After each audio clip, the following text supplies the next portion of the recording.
അപ്പം എന്തായാലും നമ്മുടെ ഈ കൃഷിയിടത്തിൽ പണിത ആളാണ്. എങ്ങനെയുണ്ട് നമ്മുടെ ഈ കൃഷിയിടം? നല്ല നല്ലതാണോ? ഇതിനകത്ത് പണിയാനുണ്ടായിരുന്നോ? എങ്ങനെയുണ്ട് പ്രത്യേകത? നല്ല ബലമുള്ളതാണ്. നല്ല വരിയില്ല, കവടയില്ല, യാതൊന്നുമില്ല. ഓക്കെ. മറ്റുള്ള പാടത്തേക്കാൾ അപേക്ഷിച്ച് ഇതിനകത്ത് നല്ലത് ഈ പറയുന്ന വരി കുറവാണ് അല്ലേ? കവടയും കുറവാണ് അല്ലേ? പിന്നെ നമ്മുടെ ഇതിന്റെ കീടങ്ങളുടെ ശല്യോ? കീടങ്ങളും കുറവാണ്. Okay okay. അറിയാൻ പറ്റിയായിരുന്നു അല്ലേ? അപ്പൊ എന്തായാലും ഇത് പല പാടങ്ങളിലും പണിയാൻ പോകുന്നതല്ലേ? അപ്പൊ അതിൽ നിന്ന് കുറച്ച് വ്യത്യാസം കാണുന്നില്ലേ? ഉണ്ടല്ലേ?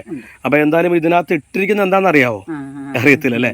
ഓക്കെ. ഇതിനകത്ത് ഭൂവസ്ത്ര എന്ന് പറയുന്ന ഒരു ഓർഗാനിക് വളമാണ്. ഇന്ത്യ ഗ്രോ എന്ന് പറയുന്ന ഒരു ബ്രാൻഡിന്റെ ഓർഗാനിക് വളമാണ് ഇട്ടിരിക്കുന്നത്. എന്തായാലും ഇത് മറ്റുള്ള കർഷകരിലേക്ക് ഒന്ന് പറഞ്ഞു കൊടുക്കണം. അപ്പൊ അതാണ് നമ്മൾ ഞാൻ പറഞ്ഞു. ഷൈനി ഇങ്ങനെ പറഞ്ഞിട്ട് ആരും കേട്ടില്ലല്ലോ. ഷൈനി നെല്ല് കണ്ടോ? ഇതുകൊണ്ട് എന്താ ഗുണം എന്ന് അറിയാം? നമ്മുടെ വെള്ളം വിഷമാകത്തില്ല, നമ്മുടെ മണ്ണ് വിഷമാകത്തില്ല, അതിലുപരി നമ്മൾ കഴിക്കുന്ന ഭക്ഷണം വിഷമാകത്തില്ല.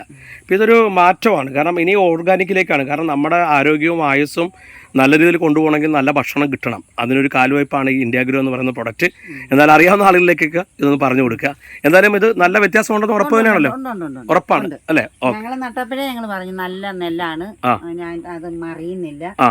അവിടെ എല്ലാം മറിഞ്ഞു കിടക്കുക സാർ. ആ വണ്ടേ കൂടെ മറന്നു നോക്കി അവിടെ മുഴുവൻ നെല്ല് കണ്ടോ?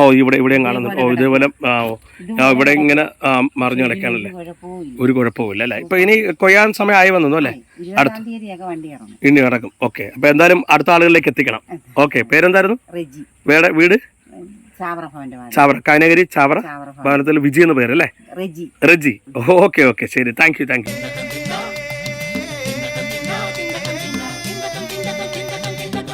വന്നതു കണ്ടാളേ നിലമൊരുക്കിയതോനാണേ വെയിലു വന്നേ പാടം തെളിഞ്ഞേ കതിരു നന്നേ കാണണേ.